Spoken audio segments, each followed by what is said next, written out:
Hello students, कैसे हैं आप सब। आईसीटी वर्चुअल क्लासरूम में आपका स्वागत है। आज हम क्लास 11th का मैथ्स करेंगे बच्चों, और हमारा चैप्टर सेट्स चल रहा था, उसी चैप्टर को हम आगे कंटिन्यू करेंगे। तो कुछ क्वेश्चन हम कर चुके हैं एक्सरसाइज 1.4 के। अब आगे के क्वेश्चन करते हैं और एक्सरसाइज को कंप्लीट करते हैं।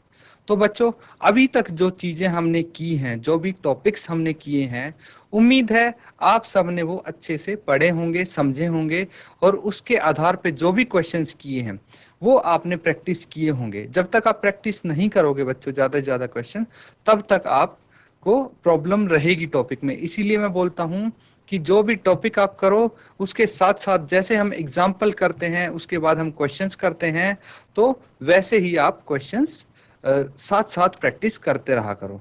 तो इसी के साथ बच्चों, आज का हम लेक्चर स्टार्ट करते हैं और स्मार्ट बोर्ड पे चलते हैं अपने क्वेश्चंस करने। तो बच्चों, अब देखिए, जो स्टार्टिंग में आपके पास क्वेश्चन है, यहाँ पे 8वां क्वेश्चन है। ठीक है, इसी को आप करेंगे।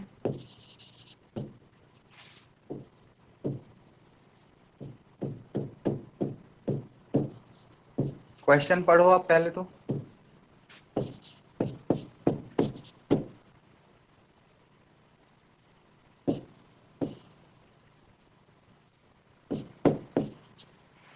इसमें आपसे क्या पूछा है, सबसे पहली बात कि पूछा क्या गया है, उसी के अकॉर्डिंग हम क्वेश्चन को सॉल्व करके चलते हैं।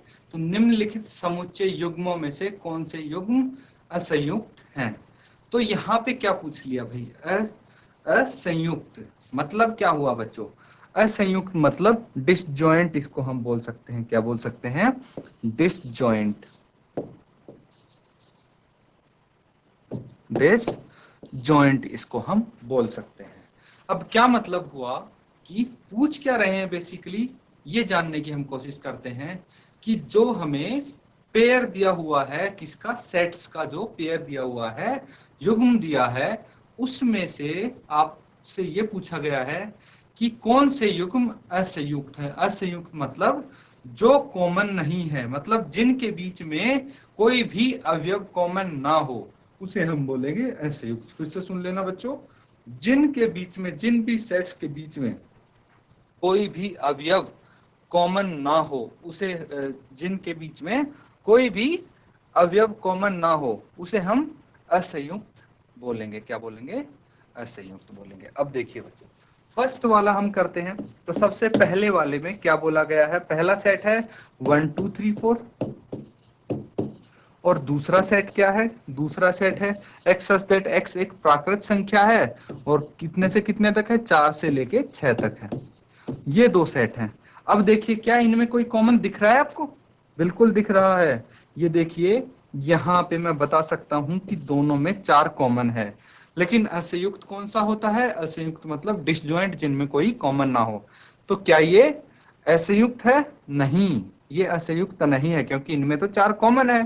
तो आप बोल सकते हैं कि ये असंयुक्त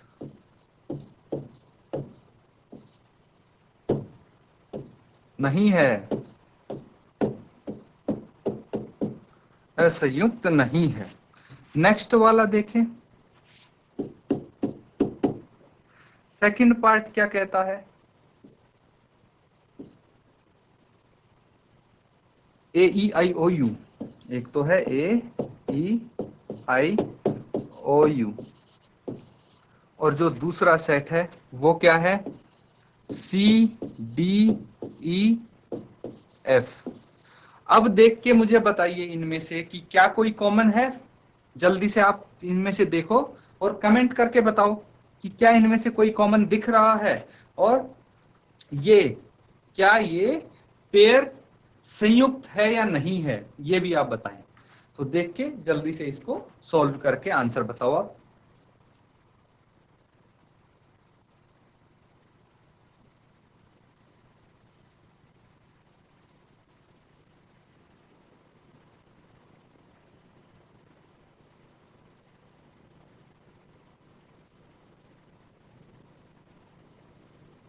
तो यहाँ पे देखिए, कॉमन कौन सा दिख रहा है हमें? कॉमन यहाँ पे ए नहीं है लेकिन ई यहाँ पे कॉमन आ गया, ई कॉमन आ गया। तो अगर कॉमन आ गया तो ये असंयुक्त नहीं है, सीधा हम लिख देंगे असंयुक्त नहीं है। ठीक है, नेक्स्ट सॉल्व करो। तीसरे में बोला गया है कि एक समपूर्णांक है, तो समपूर्णांक कौन से होते हैं? 2, 4, 6, 8 यही होते हैं समपूर्णांक। और विषम पूर्णांक कौन से होते हैं? विषम पूर्णांक 1, 3, 5, 7 जो 2 से डिवाइड ना होते हो वो विषम पूर्णांक हो गए। तो अब बताइए कि इनमें से कोई कॉमन आ सकता है? सम पूर्णांक और विषम पूर्णांक में कोई भी कॉमन अवयव नहीं होगा, इसीलिए आप बोल सकते हैं कि ये असंयुक्त है,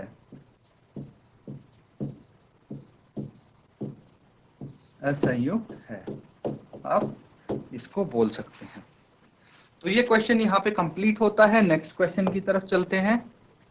क्वेश्चन नंबर 9। क्वेश्चन नंबर 9 क्या कहता है बच्चों, इसको आप ध्यान से देखेंगे तो यहाँ पे क्वेश्चन नंबर 9 जो है उसमें बोला गया है यदि 4 सेट आपके सामने दिए हैं, 4 सेट कौन से हैं? A B C D 4 set है यहाँ पे। तो निम्नलिखित ज्ञात कीजिए। अब इसमें से आपको बताना है कि यहाँ पे क्या किया गया है, माइनस किए गए हैं सेट्स। क्या किए गए हैं? माइनस किए गए हैं सेट्स। और आपको क्या बताना है? डिफरेंस ऑफ सेट, समुच्चयों का अंतर यहाँ पे बताना है। उसी के आधार पे क्वेश्चन आपको दिया गया है। तो याद होगा आपको कि एक टॉपिक हमने किया था डिफरेंस ऑफ सेट, समुच्चयों का अंतर हमने किया था। तो बस उसी कॉन्सेप्ट को हम यूज करते हुए ये क्वेश्चन कर देंगे। तो चलिए पहला पार्ट यहाँ पे करते हैं।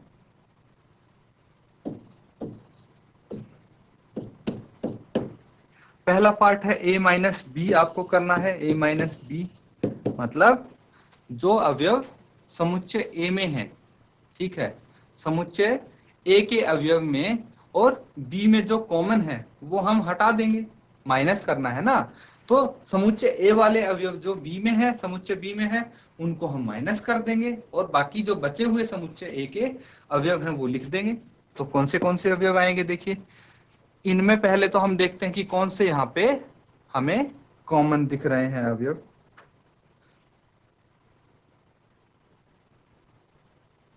तो आप देख सकते हैं एक तो ये 12 है, जो अवयव 12 यहाँ पे मुझे कॉमन दिख रहा है दोनों में, इसमें भी 12 है, इसमें भी 12 है। तो ये समुच्चय ए से हट जाएगा। 3 में लिख सकता हूँ, 6 लिख सकता हूँ, 9 लिख सकता हूँ, लेकिन 12 हटा दूंगा क्योंकि ये दोनों में कॉमन है। उसके बाद 15 कॉमन नहीं है, इसको लिख दूंगा मैं। फिर 18 और 21, बस ये हो जाएगा a माइनस बी। इसी तरह बच्चों आप क्वेश्चंस अटेम्प्ट करते जाएंगे। सेकंड देखिए a माइनस सी है। a माइनस सी में आप देखें कौन से अवयव हैं जो a वाले हम हटा सकते हैं। 3 हम यहाँ पे लिखेंगे। फिर देखिए 6 कॉमन है a और c में, 6 मुझे कॉमन दिख रहा है, यहाँ पे ये 6 है और यहाँ पे ये भी 6 है, तो ये हटा देंगे। फिर हम 9 लिख देंगे। 3, 9, 12 कॉमन आ गया तो 12 नहीं लिखेंगे लेकिन 15 लिख देंगे। और फिर 18 और फिर 21। तो ये हो गए बच्चों a माइनस सी। और क्वेश्चन करके देखेंगे हम।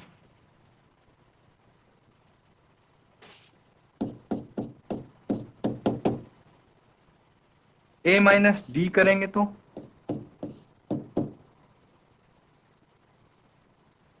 इसको अब आप खुद करके देखिए a माइनस डी क्या आप कर पाते हैं। और जो a माइनस डी के अवयव होंगे वो कमेंट के थ्रू आप बताएंगे कि कौन से इसमें अवयव आ रहे हैं। तो जल्दी से इसको सॉल्व करके और जो भी आपका आंसर आता है आप कमेंट में बता सकते हैं।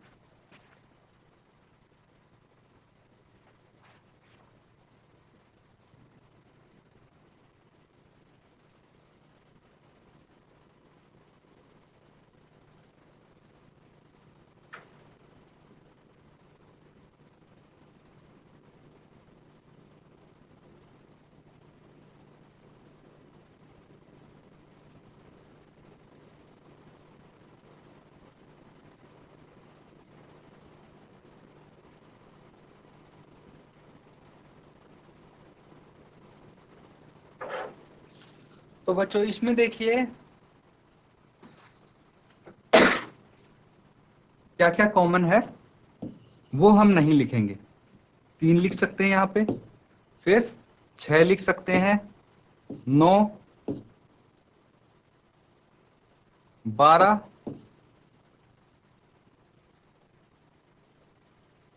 15 कॉमन आ गया बच्चों। ए और डी में देखिए 15 कॉमन है, तो 15 ए से हम हटा सकते हैं।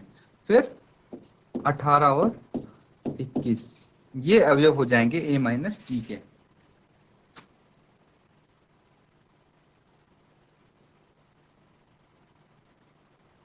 अगला क्वेश्चन करके देखेंगे।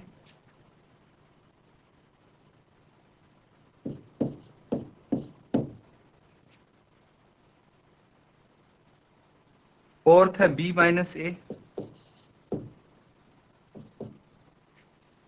बी माइनस ए जो हम करेंगे बच्चों, उसमें देखिए आप कि बी में और अब ए में देखेंगे।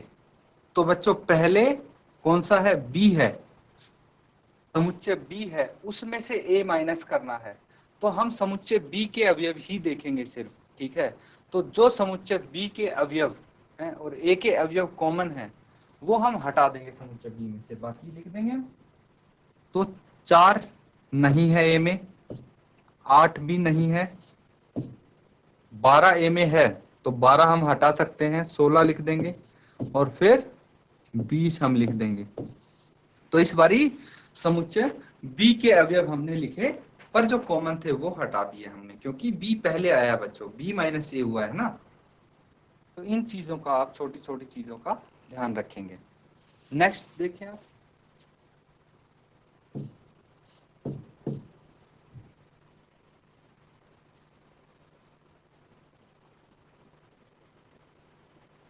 अब अगर c माइनस ए यहां पे करते हैं तो क्या आएगा।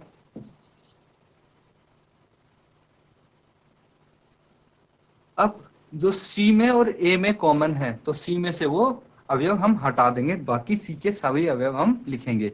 2 लिख सकते हैं हम, फिर देखिए 4 कॉमन नहीं है तो 4 लिख सकते हैं, फिर 6 कॉमन है तो 6 हम हटा देंगे c में से, 8 लिखेंगे उसके बाद, फिर 10 लिखेंगे और 12 कॉमन है तो उसको हटा देंगे, 14 लिखेंगे, 16 लिखेंगे। ये अवयव हो गए c माइनस ए के।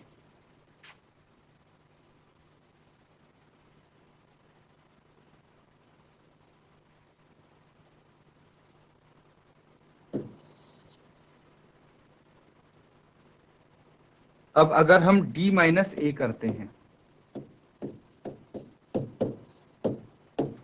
ये आप सॉल्व करके देखो। d माइनस ए कैसे करेंगे, d में 5 है लेकिन a में 5 नहीं, तो हम लिख सकते हैं 5, फिर d में 10 है, 10 भी लिख सकते हैं हम, फिर d में 15 है लेकिन 15 a में भी है तो d से हम उसको हटा देंगे, और फिर उसके बाद d में 20 है लेकिन a में नहीं है, तो ये 5, 10 और 20 ये अवयव हो जाएंगे d माइनस ए के। इसी तरह बच्चों ये आप जितने भी अब बाकी के पार्ट्स दिख रहे हैं आपको, ठीक है, मैंने आधे पार्ट्स के करवा दिए हैं, बिल्कुल उसी तरीके से होंगे पार्ट 7, 8, 9, 10 जितने भी ये पार्ट बचे हैं। ये आपका होमवर्क है, आप खुद करेंगे और आपको तभी पता लगेगा कि हाँ कितना आपको समझ में आया है। तो अब करेंगे तो आपके सारे आंसर लगभग ठीक ही आएंगे। अगले क्वेश्चन की तरफ चलते हैं। यहाँ पे है दो अवयव, दो समुच्चय हमें दिए हैं, और कौन से समुच्चय हैं वो, x और y, उनके अवयव आपको दिख रहे हैं। इसके 3 पार्ट आप करेंगे।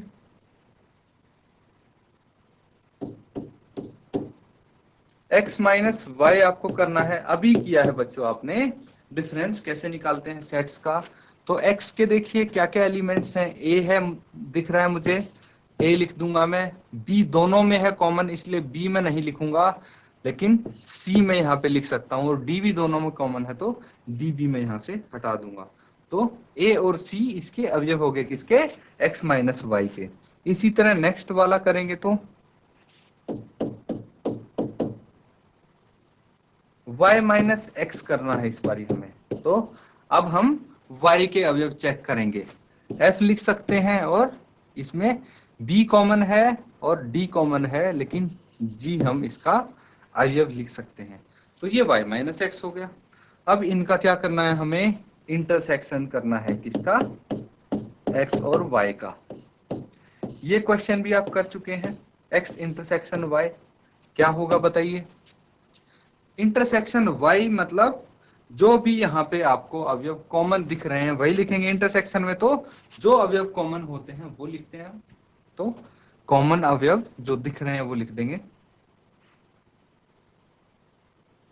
तो कौन से हैं x और y में कॉमन अवयव, इसमें एक तो b है और दूसरा t है, ये हो गए कॉमन अवयव। बस क्वेश्चन नंबर 10 यहाँ पे कंप्लीट होता है हमारा।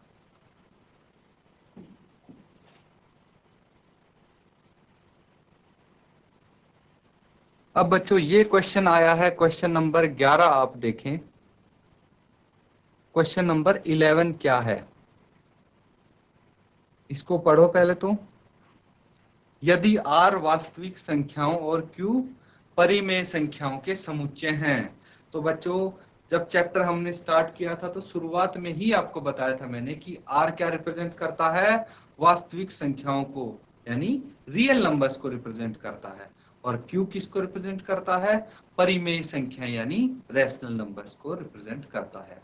तो आपको r माइनस क्यू बताना है। थोड़ा आप सोचिए इसके बारे में कि क्या इसका आंसर हो सकता है r minus Q. Difference of sets बताना है यहाँ पे। ये तो सबको पता ही लग गया होगा, लेकिन डिफरेंस ऑफ सेट होगा क्या, ये आपको यहाँ पे लिखना है। r माइनस क्यू क्या होगा। तो जो भी आपका आंसर आता है आप कमेंट में लिख के भेजेंगे कि r माइनस क्यू क्या होता है, ये आप आंसर लिखेंगे। तो देखिए रियल नंबर, वास्तविक संख्याओं में से अगर हम सभी परिमेय संख्याएं घटा देंगे, यानी सभी रैशनल नंबर हम माइनस कर देंगे, तो क्या बचेगा, क्या चीज बचेगी, वो यहाँ पे आंसर आएगा। तो वो आपको सोचना है, बहुत ही आसान है ये, सीधा आप आंसर बता सकते हैं, इसमें डायरेक्ट आंसर है। कौन सी संख्याएं बचेंगी अगर हम परिमेय संख्याएं घटा देंगे, तो रियल नंबर्स में से, वास्तविक संख्याओं में से। ये आपने 10वीं क्लास में भी पढ़ा था, पहला ही चैप्टर था बच्चों आपका, कि वास्तविक संख्याओं में बताइए कि कौन सी संख्याएं आती हैं।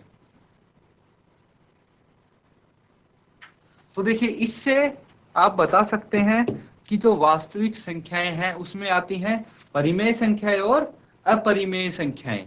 तो अगर मैं बोलता हूं कि वास्तविक संख्याओं में से सभी परिमेय संख्याएं हटा दो, तो क्या बचेगा, अपरिमेय संख्याएं बचेंगी। तो आप बोल सकते हो कि अपरिमेय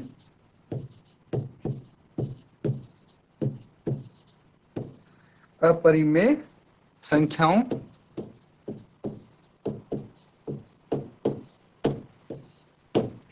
अपरिमेय संख्याओं का समुच्चय, यानी set of irrational numbers, set of irrational number यहाँ पे बच जाएगा, आएगा। तो देखिए कितना इजी था। अब क्वेश्चन नंबर 12 यहाँ पे अटेम्प्ट करेंगे, पहला पार्ट। यहाँ पे आपको बताना है कि जो भी स्टेटमेंट्स दी हैं, कथन दिए हैं, तो उनमें से प्रत्येक सत्य है या असत्य है, ये आपको बताना है। तो आप देखिए इनको सारे ये आप कर चुके हैं बच्चों। असंयुक्त अभी बताया था कि असंयुक्त क्या होता है, हमने एक क्वेश्चन भी किया था इसके ऊपर। तो वही चीज है, बस यहाँ पे आपको क्या बताना है कि जो आपको ये स्टेटमेंट दी गई है, ये बोल रहे हैं पहली स्टेटमेंट में कि ये दो समुच्चय हैं, समुच्चय पहला और दूसरा आपको दिख रहा है, जिसके अवयव 2 3 4 5 तथा 3 6 असंयुक्त समुच्चय हैं। इन्होंने ये बोला है कि ये असंयुक्त है। अगर आप सहमत हो इस चीज से कि ये असंयुक्त है भाई, तो आप लिख दो ठीक है ये सत्य है।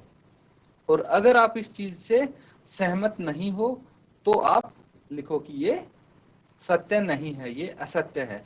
लेकिन जो आंसर आप बताओगे, अपने आंसर का आप औचित्य भी दोगे। आपको पता होना चाहिए, तुक्का नहीं मारना है यहाँ पे, आपको पता होना चाहिए कि ये सत्य है तो क्यों है और असत्य है तो क्यों है। तो चलिए बच्चों जल्दी से इन चारों के मुझे आंसर बताइए और जल्दी से अपने कमेंट्स में आंसर लिख के भेज दीजिए कि क्या क्या इनके आंसर होंगे पार्ट 1 2 3 4। आप देखते हैं कि उसके बाद जब हम साथ सॉल्व करेंगे तो आपको पता लगेगा कि आपका कितने आंसर ठीक थे। इसीलिए मैं बोल रहा हूं कि सभी आंसर पहले आप अपने कमेंट्स में लिखिए, उसके बाद हम चेक करेंगे कि आपके आंसर ठीक है या नहीं, साथ साथ इनको सॉल्व करते जाएंगे। तो जल्दी से आप सॉल्व कीजिए इनको।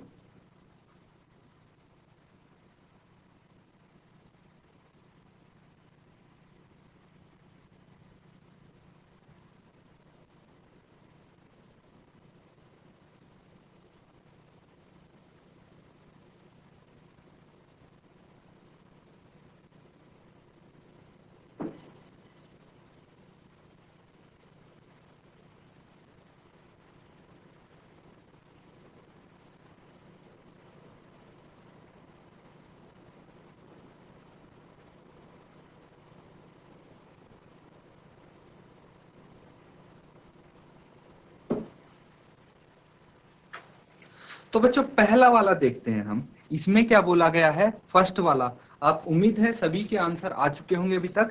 तो देखिए फर्स्ट वाले में सबसे पहले तो आपको पता होना चाहिए कि असंयुक्त क्या है। अभी हमने डिस्कस किया था कि असंयुक्त मतलब डिसजॉइंट। जैसा कि नाम से ही पता लग रहा है कि असंयुक्त मतलब जिनमें कोई चीज कॉमन ना हो, कोई भी चीज कॉमन ना हो, जिन समुच्चय में कोई भी अवयव कॉमन ना हो, उसे हम डिसजॉइंट या फिर असंयुक्त समुच्चय कह सकते हैं। तो पहले वाले में दोनों हम चेक करेंगे, दोनों समुच्चय चेक करेंगे, उनके सभी अवयव चेक करेंगे। अगर कॉमन नहीं है कोई भी अवयव तो हम इनकी बात से सहमत हो जाएंगे भाई। लेकिन अगर हमें कोई कॉमन मिल गया तो हम नहीं सहमत होंगे। और देखिए मुझे सबसे पहले वाला ही अवयव कॉमन मिल गया, यहाँ पे 3 कॉमन है, तो आप बोल सकते हैं कि ये असत्य है। असत्य है भाई, मैंने बोला था कि अगर हमें कॉमन नहीं मिला तो हम अग्री कर जाएंगे, मान जाएंगे इनकी बात की ये सत्य बोल रहे हैं। लेकिन यहाँ पे मुझे कॉमन मिल गया तो मैंने सीधा बोल दिया असत्य है।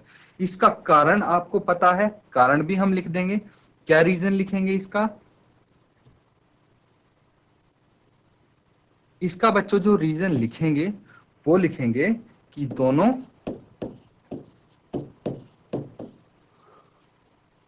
समुच्चयों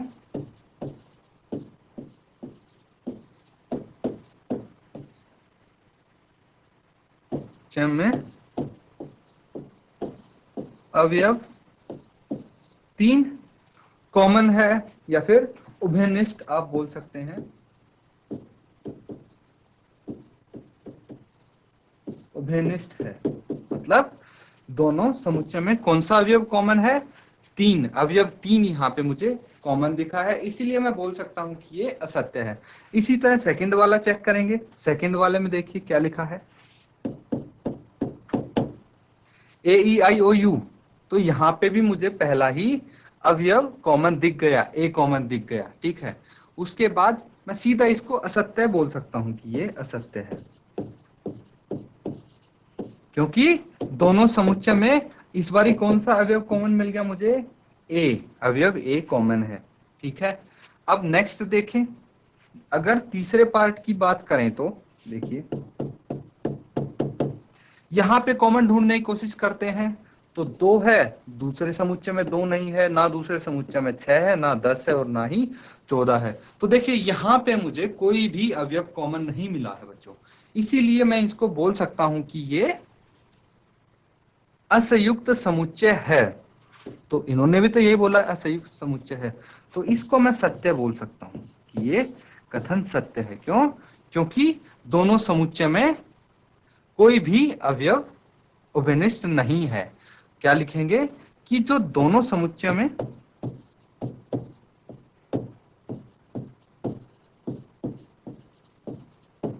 दोनों समुच्चयों में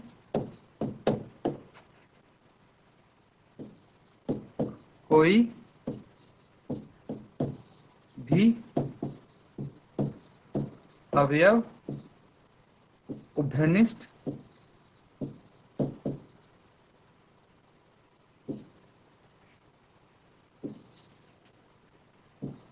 उभयनिष्ठ नहीं है। यही तो चाहिए हमें असंयुक्त बनाने के लिए कि कोई भी अवयव कॉमन नहीं आना चाहिए। इसी तरह फोर्थ देखेंगे,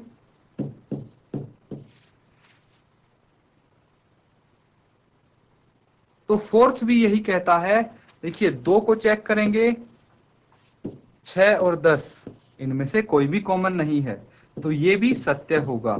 और कारण तो यही आ जाएगा कि दोनों समुच्चय में कोई भी अवयव उभयनिष्ठ नहीं है। ठीक है बच्चों, तो इसी के साथ यहाँ पे हमारे सारे क्वेश्चंस इसके कंप्लीट होते हैं।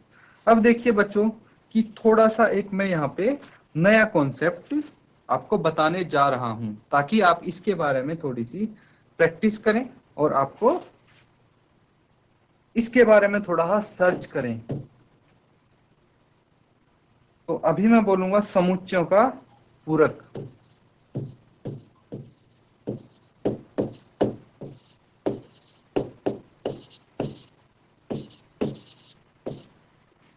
समुच्चयों का पूरक यानी कॉम्प्लीमेंट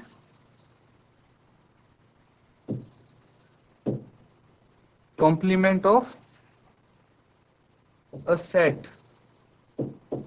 क्या मतलब होता है इसका? समुच्चयों का पूरक यानी कॉम्प्लीमेंट ऑफ अ सेट।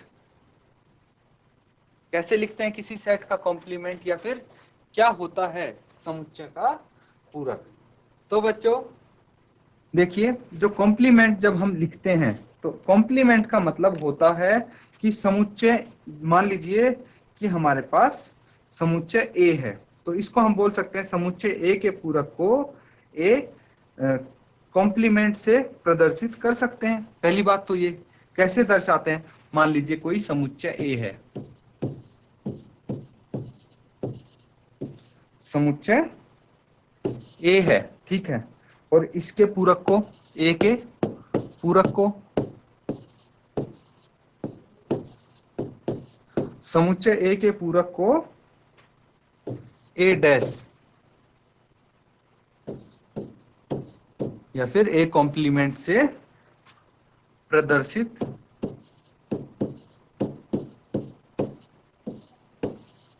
कर सकते हैं।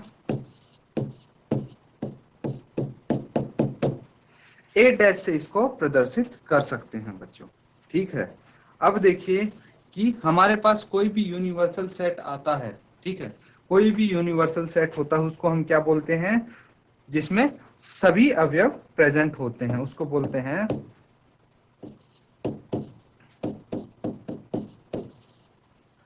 सार्वत्रिक समुच्चय या फिर यूनिवर्सल सेट। सार्वत्रिक समुच्चय में से अगर हम वो समुच्चय माइनस कर दें, कौन सा समुच्चय? जिसका हमें पूरक निकालना है। जैसे अगर ए का पूरक निकालना है तो हम यूनिवर्सल सेट में से ए को हम अगर माइनस कर देंगे तो हमें क्या बच जाएगा? ए का पूरक बच जाएगा। तो क्या आ जाएगा हमारे पास? पूरक समुच्चय। पूरक समुच्चय यहाँ पे आ जाएगा, ठीक है बच्चों। तो यहाँ पे आपको बेसिक चीज सिखाने का मतलब था मेरा, इसीलिए मैंने आपको इसके बारे में कुछ बताया है थोड़ा बहुत कि क्या होता है पूरक समुच्चय। तो इसको आप थोड़ा और अध्ययन करने की कोशिश करें, इसको और आप पढ़ने की कोशिश करें, और फिर इस पे कुछ हम एग्जाम्पल्स भी करेंगे और कुछ क्वेश्चंस भी करेंगे ताकि आपको बेहतर समझ में आ सके। बस अभी आपका क्या काम है बच्चों? जो भी आपको पहले काम दिया गया था वो आप अच्छे से कीजिए, जो पहले क्वेश्चन करवाए थे उनको आप अच्छे से कीजिए, और जो ये है समुच्चयों का पूरक, जो टॉपिक मैंने इंट्रोडक्शन दिया है, इसको आप अच्छे से एक बारी देखेंगे और पढ़ेंगे। तो बच्चों आज के लिए बस हम इतना ही करेंगे। जो भी क्वेश्चंस किए हैं उनको आप रिवाइज जरूर करें, और जो भी हमने अभी लास्ट में टॉपिक किया है, इंट्रो किया है, उसको आप अच्छे से एक बारी पढ़ें ताकि आप नेक्स्ट क्लास में क्वेश्चंस अच्छे से इसके ऊपर अटेम्प्ट कर पाएं। इसी के साथ आज का लेक्चर हम खत्म करते हैं। Thank you and have a nice day.